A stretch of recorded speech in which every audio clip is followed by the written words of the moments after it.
امام کی آواز کا کیا حکم ہے؟ چنانچہ تکبیر انتقالات کے اندر جو ایک رکن سے دوسرے رکن کی طرف جاتے ہیں، کبھی اللہ اکبر کہتے ہیں، کھڑا ہونا، پھر رکوع میں جانا، سجدے میں جانا، اس طریقے سے جو ہے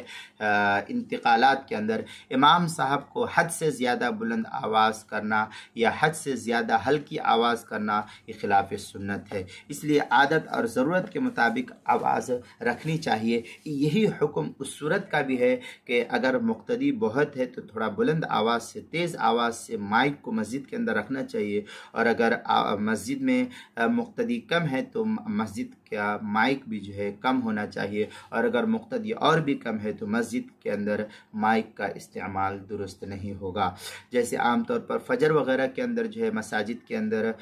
مقتدی کم رہتے ہیں، تو ایسی صورت میں فجر کی نماز میں جب مقتدی کم ہو تو مائک کا استعمال درست نہیں۔ ہاں، اگر فجر میں مقتدی زیادہ ہو یا اور بھی جو بھی نماز ہے، جس نماز کے اندر دیکھ لیجئے جس نماز میں مقتدی زیادہ ہے تو مائک کا استعمال کیجئے، اور مقتدی نہیں ہے، جہاں تک آواز پہنچ سکتی ہے امام کی، تو پھر مائک کا استعمال درست نہیں ہے۔ لوگ جو ہے کہتے ہیں کہ اچھی لگتی ہے مائک کی آواز امام کی، تو اچھی لگنے سے ہمارا کام نہیں چلے گا۔ ہم شریعت کے تابع ہے، نہ کہ اپنے کیا نام ہے دل دماغ کے اچھے لگنے کے لیے۔ شریعت نے کہا کہ ایسا ہے تو ایسا ہی حکم ہے، ہم کو اسی پر عمل کرنا ہے۔ اس لیے اچھی لگے یا خراب لگے، ہم تو شریعت کے تابع، شریعت نے جو کہا ہے ہم اس کے مطابق عمل کریں۔ اس لیے جس مساجد کے اندر اگر مقتدی کم ہے تو وہاں مائک کا استعمال درست نہیں، اور اگر جہاں مقتدی زیادہ ہے، جیسے بڑے بڑے شہروں کے اندر مسجد کے اندر دو مالہ تین مالے کی جو ہے مسجدیں ہوتی ہے، اوپر منزلے میں بھی مقتدی ہوتے ہیں، نمازی ہوتے ہیں، تو پھر اس صورت میں وہاں پر مسجد کے اندر مائک کا استعمال جائز اور درست ہے۔ لیکن گاؤں دیہات میں عام طور پر ہوتا ہے کہ 2 3 4 صف رہتی ہے، یہ تھوڑے ہی مقتدی رہتے ہیں، آواز آسانی سے پہنچ سکتی ہے، تو پھر وہاں پر مائک کا استعمال کسی بھی صورت میں درست نہیں ہوگا۔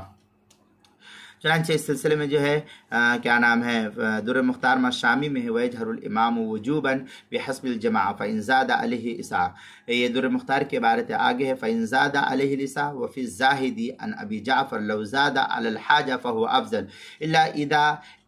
أَجْهَدَ نَفْسَهُ أَوْ آذَى غَيْرَهُ۔ اس طریقے کے الفاظ جو ہے فتاوی شامی جلد نمبر 1 صفحہ نمبر 589، فصل فی القراءة مثل فی رفع المبلغ صوته زیادة علی الحاجہ، جو HM سعید کراچی پاکستان کا چھپا ہوا نسخہ، اس کے اندر البحر الرائق